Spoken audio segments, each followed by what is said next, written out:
एक फलों की दुकान पर एक व्यक्ति खड़ा था। वो केले के दाम पूछ रहा था। दुकानदार ने उससे कहा 50 रुपए दर्जन। उसने सेब के दाम पूछे। दुकानदार ने उससे कहा 200 रुपए दर्जन। इतने में ही एक वृद्ध महिला आई। उसने पूछा केले क्या भाव दिए? दुकानदार ने कहा 10 रुपए दर्जन। उसने पूछा सेब क्या भाव दिए? दुकानदार ने कहा 50 रुपए दर्जन। उस महिला ने अपने जेब से कुछ सिक्के निकाले और बड़ी छोटी सी मात्रा में फल लेकर वहां से चली गई। बाजू में जो व्यक्ति खड़ा था वो हैरान हो गया। उसने कहा अभी अभी आपने मुझे केले 50 रुपए दर्जन और सेब 200 रुपए दर्जन बताए और आपने इस महिला को इतना कम क्यों बताया? उस दुकानदार ने जवाब दिया, साहब इसका दुनिया में कोई नहीं है। ये मेरी दुकान पर आती है, मैं कई बार इसकी मदद करना चाहता हूं, इसको दान देना चाहता हूं, इसको फ्री में फल देना चाहता हूं, ये कभी नहीं लेती। इसमें इतना ज्यादा स्वाभिमान है और मैंने देखा है ये जब भी मेरी दुकान आती है उस दिन मेरी बिक्री कई गुना बढ़ जाती है। मुझे ऐसा लगता है ये मेरी दुकान आती रहे, ये मुझसे लेती रहे। इसकी मैं जैसे ही मदद करने की सोचता हूं मुझे लगता है ऊपर वाला उस दिन मेरी मदद करने लग जाता है। इसलिए मैं हमेशा इसको वो भाव बताता हूं जिस भाव पर ये फल लेके चली जाए और ऊपर वाला मुझ पे मेहरबान हो जाए। साथियों, कहावत है, जब आप दूसरों को देने के लिए अपनी जेब खोलते हैं ऊपर वाला आपको देने के लिए अपना दिल खोलता है। एक अच्छे आदमी के पास धन आए 100 लोगों का भला होगा, एक बुरे आदमी के पास धन आएगा दुनिया में किसी का भला नहीं होगा। साथियों, यूरोप का एक रेस्तरां ध्यान आता है मुझे। बीच में जब अनेक बार कहानियां आई जिसमें यूरोप के एक रेस्तरां की बात आई, मैंने व्यक्तिगत रूप से उस रेस्तरां को विजिट किया। मैं वहां का आंखों देखा हाल बता रहा हूं। जब भी उस रेस्तरां में कोई व्यक्ति जाकर एक कॉफी ऑर्डर करता है अपने लिए, तो 1 कप कॉफी मेरे लिए और 1 कप कॉफी एनोनिमस के लिए।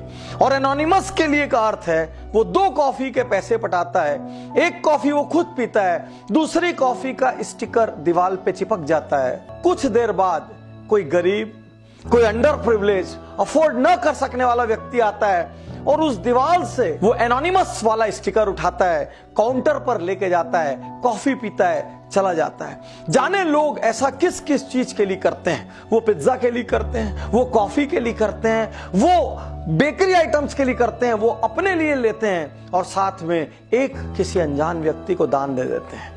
मैं धन्य हूं ऐसे देशों की मानसिकता पर, मैं धन्य हूं ऐसे लोगों की मानसिकता पर जहां इस तरीके की सोच है। आज मैं आपसे कहना चाहता हूं, यदि ऊपर वाले ने आपको सामर्थ्यवान बनाया है, जितनी सामर्थ्य हो दिल से दान करेंगे ना, 1 रुपए भी लाख रुपए के बराबर काम आएगा। और साथियों, एक बात आपसे और कहना चाहता हूं, जीवन में कभी कभी कभी रिटायर होने की मत सोचना। यदि आपको लगे मेरे पास बहुत हो गया है, मेरे को और जरूरत नहीं, मैं शांति से बैठ जाऊं, तो बस उस दिन अपना पेट भर लेना और जितना एक्स्ट्रा कमाओ दुनिया के लिए कमाना, उन लोगों के लिए कमाना जो आपके जितने भाग्यशाली नहीं है। आज वॉरेन बुफे 80 साल के हो गए, उसके बावजूद वो 1-1 मिनट कमाते हैं। बिल गेट्स हर क्षण उनकी कमाई करोड़ों से बढ़ती है, उसके बावजूद उन्होंने कमाना नहीं छोड़ा। ये दुनिया के सबसे विनम्र लोग हैं, ये खुद पे सबसे कम खर्च करते हैं, आज भी अपने पुराने घर में रहते हैं, आज भी सामान्य गाड़ियों में चलते हैं, आज भी लोवेस्ट लग्जरी में जीवन व्यतीत करते हैं, लेकिन ये कमाने में यकीन करते हैं क्योंकि उन्होंने दुनिया को बदलने की ठान ली है। किसी ने मलेरिया को मिटाने का ठाना है, किसी ने पोलियो को मिटाने का ठाना है, किसी ने हेपेटाइटिस मिटाने का ठाना है, किसी ने एड्स मिटाने का ठाना है, किसी ने प्रकृति बचाने का ठाना है। इन सब ने कुछ न कुछ ठाना है। इसलिए यदि आप में कमाने की काबिलियत है मेरे दोस्त, तो कभी रिटायर मत होना। जीवन की अंतिम सांस तक कमाना, उन लोगों के लिए कमाना जो आपके जितने भाग्यशाली नहीं है। आज आपको संकल्प देता हूं, कल ही कुछ दान कीजिए। किसी को कुछ धन दान कीजिए, किसी को कहीं कुछ सेवा दान कर दीजिए, किसी को कोई दवाई दान कर दीजिए, किसी को शिक्षा दान कर दीजिए। कब तक अपने हाथों को ऐसा रखोगे? कभी मंदिर में मांगते हो, कभी मस्जिद में मांगते हो, कभी गुरुद्वारे में मांगते हो। अरे हाथ ऐसा करने की जगह हाथ ऐसा कर दो। जिस दिन हाथ लेने वाले की जगह देने वाला हो गया ना, उस दिन ऊपर वाला आपकी चिंता खुद करेगा।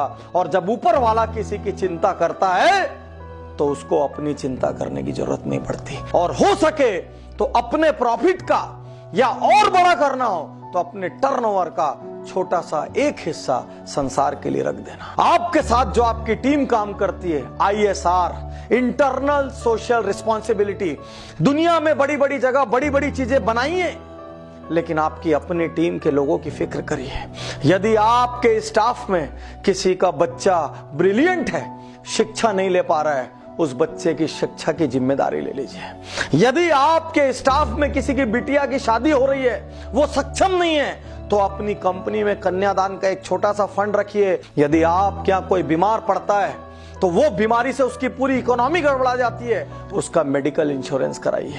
यदि ना कराया हो, यदि संभव ना हो, तो कम से कम उसकी हारी बीमारी में कुछ दान कीजिए। आपसे अपील करता हूं, बिना एक क्षण की देर किए आज ही दान स्टार्ट करिए। जीवन का कोई भरोसा नहीं। यदि ये वीडियो आप तक किसी के माध्यम से पहुंचा हो तो प्लीज YouTube पर जाइए, उज्जवल पाटनी चैनल को सब्सक्राइब करिए।